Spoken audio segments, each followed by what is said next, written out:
জয় শ্রীকৃষ্ণ, জয় শ্রী রাধে, জয় মা লক্ষ্মী।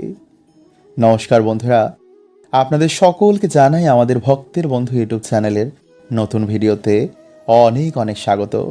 বন্ধুরা, চলছে বছরের প্রথম বৈশাখ মাস। এই মাস থেকেই বাংলায় নতুন বছর শুরু হয়। এছাড়া শাস্ত্র অনুসার বছরের সর্বশ্রেষ্ঠ মাস হচ্ছে এই বৈশাখ মাস। এই মাস স্বয়ং ভগবান শ্রীকৃষ্ণকে অর্পণ করা হয়, তাই এই মাসকে মাধব মাসও বলা হয়, কারণ এটি ভগবান শ্রীকৃষ্ণের অত্যন্তই প্রিয় মাস।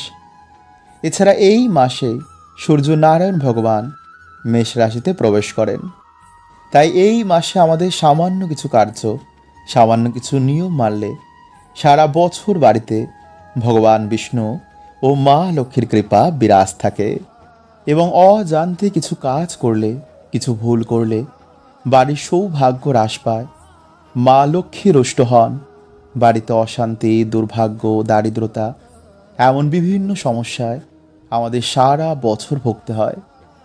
মানে সামান্য কিছু এই মাসে ভুলে ভগবানের কৃপা কিন্তু সেই বাড়িতে পড়ে না।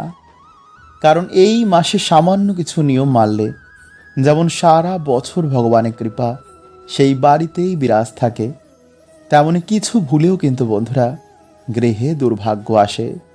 তাই আজকের এই ভিডিওতে বন্ধুরা আমরা জানব যে এই মাসে তুলসী গাছে জল দেওয়ার মাহাত্ম্য, এই মাসে কোন সময় আপনারা তুলসী গাছে জল দেবেন না, কোন দিনে তুলসী পাতাও এই মাসে ছিঁড়বেন না, বাড়িতে তুলসী গাছ থাকলে কোন নিয়মগুলো আমাদের অবশ্যই এই মাসে মানা উচিত, এবং সব থেকে গুরুত্বপূর্ণ হচ্ছে যে এই মাসে 3টি তুলসী পাতা যদি আপনারা গৃহের এখানে রাখেন তো আপনাদের দুর্ভাগ্য কাটবে, আয় উন্নতি বাড়বে এবং ভগবানের কৃপায় আপনারা হবেন ভাগ্যশালী। তাই পুরো ভিডিওটি দেখতে কিন্তু বন্ধুরা একদম ভুলবেন না।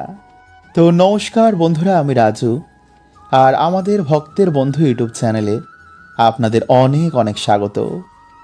তাই ভিডিওটি শুরু করার আগে বন্ধুরা আপনারা কমেন্টে একবার অবশ্যই লিখুন জয় মা লক্ষ্মী, জয় শ্রীহরি। নাম্বার 1, বন্ধুরা, যেহেতু এই বৈশাখ মাস স্বয়ং ভগবান শ্রীকৃষ্ণের প্রিয় মাস, তাই এই সময় তুলসীর সেবার মাহাত্ম্য কিন্তু সর্বাধিক। কারণ তুলসী শুধু একটি গাছই নয়, তিনি দেবী স্বরূপা, তিনি মা লক্ষ্মীরই প্রতিরূপ এবং ভগবান বিষ্ণুর অতি প্রিয়া। তাই তুলসী পাতা ছাড়া ভগবানের পুজো অসম্পূর্ণ। শাস্ত্র বলছে যে একটি তুলসী পাতা ভক্তি ভরে এই মাসে ভগবানকে অর্পণ করলে অশ্বমেধ যজ্ঞের মতন ফল পাওয়া যায়। এবং এই বৈশাখ মাসে যদি কোনো ব্যক্তি তুলসী সেবা করে, ভক্তি ভরে ভগবানকে তুলসী পাতা অর্পণ করে, তো তার পাপ নাশ হয়, ভক্তি বৃদ্ধি পায়, সংসারে সুখ সমৃদ্ধি ও শান্তি আসে। নাম্বার 2, বন্ধুরা, যেহেতু এই বৈশাখ মাসে প্রচণ্ড গরম থাকে, তাই এই মাসে পশু পাখি, জীবজন্তু, মানুষ বা বৃক্ষকে জল অর্পণ করা অত্যন্ত পুণ্যদায়ক। তাই এই মাসে ভক্তি ভরে তুলসী গাছে জল দেওয়া মানে সরাসরি গোবিন্দের সেবা করা। ফলে এই কার্যে ভগবান বিষ্ণু ও মা লক্ষ্মীর কৃপা প্রাপ্তি হয়, পরিবারে সমৃদ্ধি আসে, পাপ নাশ হয়, পুণ্য প্রাপ্তি হয়, ফলে মন শান্ত হয় ও পবিত্র হয়। নাম্বার 3, তবে তুলসী গাছ বাড়িতে থাকলে বা জল দেওয়ার সময় কিছু নিয়ম কিন্তু বন্ধুরা আমাদের অবশ্যই মানা উচিত। যেমন তুলসী গাছে কখনোই কিন্তু আপনারা সন্ধেবেলায় জল দেবেন না। এছাড়া দ্বাদশী, সংক্রান্তি, অমাবস্যা, পূর্ণিমা বা গ্রহণের দিন কিন্তু আপনারা তুলসী পাতা চয়ন করবেন না। তবে রোজ আপনারা তুলসী গাছে কিন্তু জল দিতে পারবেন, এমনকি একাদশী ও রবিবার দিন।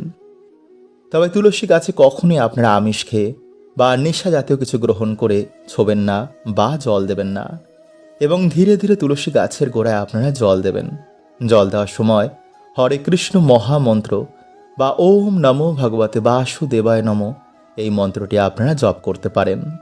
নাম্বার 4, বন্ধুরা, এই পবিত্র মাসে ভগবানকে তুলসী পাতা এবং তুলসী মঞ্জুরি অর্পণ করা অত্যন্তই শুভ। তাই এই মাসে যদি কেউ ভক্ত তুলসী পাতা এবং তুলসী মঞ্জরি ভগবানকে অর্পণ করে নিজের বালিশের তলায় এবং মানি ব্যাগে রাখেন, এতে ঘুম ভালো আসে, ডিপ্রেশন কমে, আয় উন্নতি এবং অর্থ সৌভাগ্য বৃদ্ধি হয়।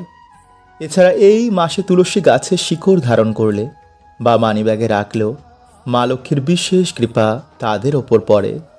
তবে 2 দিন অন্তর অন্তর পাতাটি কিন্তু আপনারা জলে দিয়ে নতুনভাবে আবার এই প্রক্রিয়াটি করবেন এবং এই পাতাটি রাখার সময় আপনারা ভগবান বিষ্ণু ও মা লক্ষ্মীকে অবশ্যই স্মরণ করবেন। তো আজকের মতন বন্ধুরা এতটুকুই। দেখা হচ্ছে এর পরের ভিডিওতে। জয় শ্রী হরি, জয় মা লক্ষ্মী।